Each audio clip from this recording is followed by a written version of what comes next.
What do you guys think? Yep. Yeah? Could I ask why? Because everybody should have a right to their own body and be able to make their own choices. Do you think that the fetus in the womb is that mother's body? No, it's its own person. Right. Sure. But it comes down to if the mother wants it or the mother doesn't. It's not up to the baby to make that choice. It's up to the mom. Yeah, I guess so when do you think that logic no longer applies? What do you mean? Exactly. So would you say that the mother has the right to decide because that baby is dependent on her? Is that kind of the line of logic? Yes.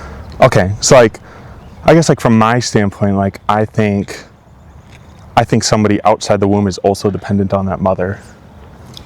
It depends on the circumstances, because say somebody were to get raped and then they got pregnant because of that, is it okay for them to have to keep that child?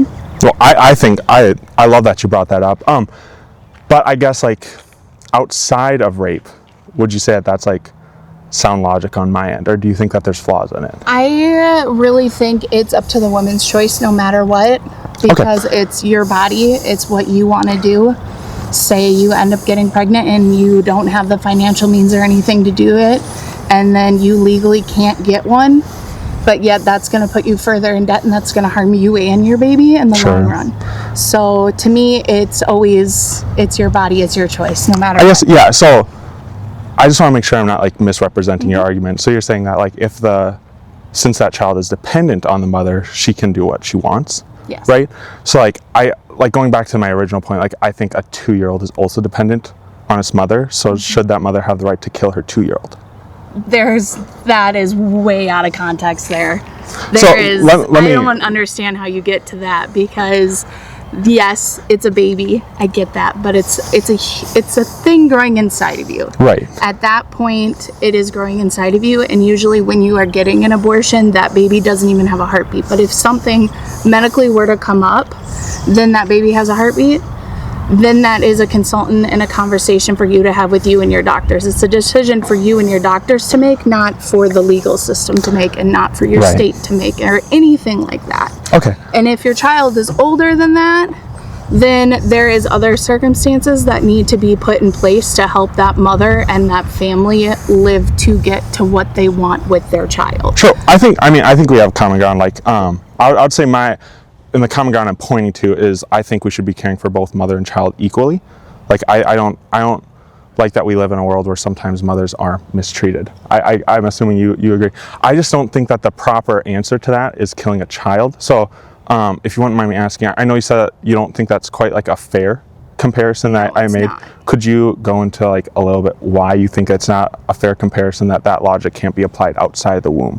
What logic are you implying inside the womb that can't be applied outside the womb? And what's the difference? Inside the womb, your baby is developing and your baby is growing, but usually when somebody is making a point of, I'm going to make this decision and I'm going to have an abortion, that thing that's growing inside of you isn't 100% there yet. Whereas you're talking about, you said 2.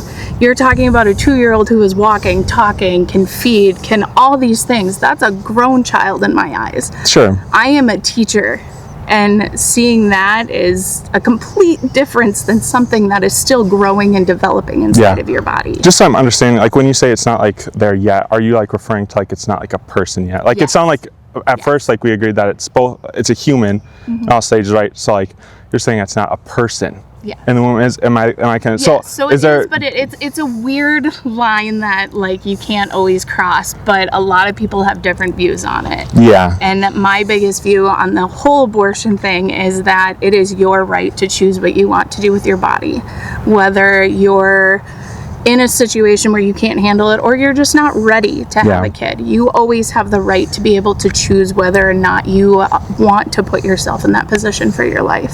Sure. Well, I guess going back to our personhood conversation, so would you say that abortion should be legal up until the 9th month? Yes. Okay. So as soon as it's born, you'd say that that's a person, a full person that should be protected? Yes. Could you explain to me, so during the birthing process, as soon as it comes out, what changes in it? Because it's still the same level of development that you pointed to. I guess if I were to say, it seems like you're a very caring individual, and I really admire that about you. I just see a little bit of inconsistency, and it's so easy to follow it. There's a lot of inconsistency, like you said, whether in any circumstance involving this particular problem that we have, and whether or not it should be legal or not legal. But you also have to be able to, we live in a country where we're supposed to be able to make our own choices, but yet that's not what is happening now. So you have to think about, is it okay for us, for you males, to make a decision about a woman's body? And I think that's kind of where it is. It has nothing to do about a baby or a child in my mind. It's up to whether or not you're okay to make those decisions.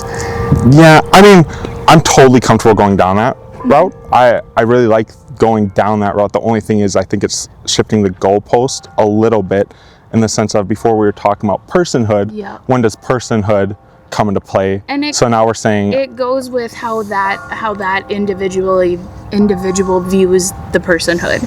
Some parents might think that as soon as the baby is kicking in their belly, that's when it becomes a person. So do you think do you think personhood is only based on opinion, or would you say that that's so, like, for example, like, if I were to say that, like, there might be some people who don't think that toddlers are a person yet. Do you think that would be... Have you worked with a classroom of 20 of them? Would you? Because I have. Yeah. They are definitely a human. But would you stand with me to say that that's a person?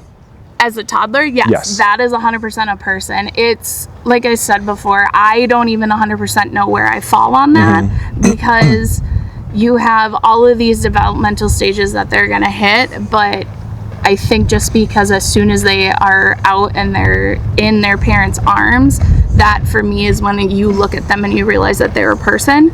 But also, if they're kicking and they're moving inside of the mother's womb, that also means that they're a person. So there's that weird gray line where you're not 100% sure what is what, and like, I'm still trying to figure that out on my own. So it's like, it's hard to answer that question. Well, I guess I'll just touch on, so like, I would say that would be an arbitrary standpoint, like something that's only based in opinion. I think what I'm referring to would be something that's absolute. So like, I think that's absolutely a person. That's hard to identify. I think 100%. I guess, like, to shift it, I think it's really easy. I would say if it's a human, it's living, and it has its own unique DNA that's separate than the parents, which is what that baby has in each development, then it's worthy of human rights. And one of your human rights is the right to not be murdered. But also, that human that you're referring to as the fetus growing inside, that doesn't have a voice yet. It can't talk. It can't speak for itself. That's actually why I'm out here. Yeah. That's when the decision, in my mind, relies with the mother and her doctor, or the mother and whoever she's with. With that line of logic, follow me on it and let me know if you think it's inconsistent. So like, I used to work in a group home. So, and like, one of our individuals was nonverbal. I don't think his parents should have had the right to choose if he should be murdered just because he doesn't have the ability to speak for himself. But he does have the ability to speak for himself if you get him the right connections and the right things that will help him communicate. There's lots of ways for individuals who are nonverbal or can't speak that they can get the help that they need to learn a new process. Sure. We have talkboards, we have iPads, we have all this technology that can lead to that. So if there's a medical standpoint as to why that can't be a thing, then you're not looking in the right direction of how you can help that person. And you don't know what your child is always going to come out with in a certain standpoint of, they might be disabled in some kind of way. Or I don't think we should kill them if they're disabled. Well, yeah, but you also have that you don't always know if they're going to come out with those delays or things like that until they get to an older age or they're actually out and about. Yeah. I mean, if there's a decision to where you are getting information from your doctors and somehow it's going to make the baby's life harder, or it's going to make your life harder and put you in danger as the mom in that sense, not in like you have to deal with a medically complex child, you have the right to make the choice. Is it okay for your child to come out with these illnesses that are going to harm your child? And I'm getting emotional talking about it's because you care, right? I care a lot, but also you have to be able to put it in a context as if your child is diagnosed with something in the womb. Is it okay for them to not really suffer, but have to go through everything they're going to go through. And if you choose to make that life, you have everything you need within your medical and your support system and everything like that. I have a lot of families who I see go through that stuff, but like, it's not always your choice.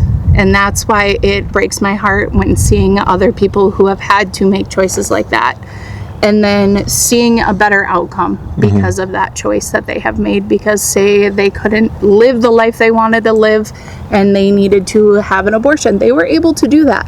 But then there's other people who aren't able to do that, and I watch them like go through homelessness because they can't afford life. Like, there's lots of circumstances in there, and that's, Yeah. Well, I think we kind of touched on a lot, and I really appreciate you walking me through that.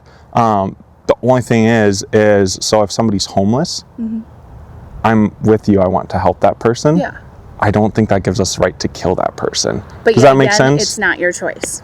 And I'm not saying just yours in general. But I'm just saying it's not your choice whether or not. If they are homeless and they end up pregnant and something happens, then yes, there is things out there that can help them and people who can point them in the right direction if they want it.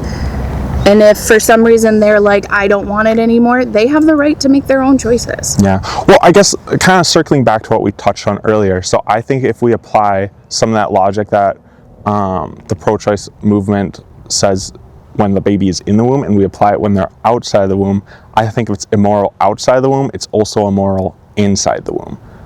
So I guess that's like an inconsistency that I see. So I don't think somebody should have, I don't think abortion, I'm actually that mark right there. I don't think it should be legal, because I don't think that a mother should have the right to kill her 2-year-old. Same as I don't think the mother should have the legal right to kill her child in the womb. And a lot of the stuff that you touched on earlier, a lot of the like you and I both said earlier, I don't like to see homeless people. If there's something that people has as like a solution, I would love to explore that. But in all those same, whatever solution we're talking about, I don't think killing them should be one of those solutions. But yet again, you're referring to a 2-year-old. A 2-year-old is a toddler. A person. Yes. But then you're talking about, and abortion is not talking about killing a 2-year-old. Abortion is talking about removing a fetus that is an itty bitty little thing or bigger if it's medically needed. That is a completely different thing than a living, breathing kid. Medically needed. So I guess, like, would you say that, like, if it's not medically needed, then it should be illegal? In my mind, I don't see many people who are going through with an abortion once that child is in the womb for 6 to 9 months range. Unless for some reason that child is a stillborn, that's when things are like, your baby's gone. That would be categorically different than an abortion. Yes, but a lot of the times when I think abortion, I'm thinking about that like beginning period up until that 6-month period. That's totally different than a 2-year-old. I don't think it is. See, the only difference I see between that baby in the womb and that 2-year-old is level of development. Same, like the only thing I see difference between a 2-year-old and you is a level of development. And I want both you and that 2-year-old to be protected equally, because I care about you both as humans, and I think as an image bearer of God, like, you're so valuable that you should be protected. And here's I have to go. Yeah, that's fine. That's fine. Thank you very much.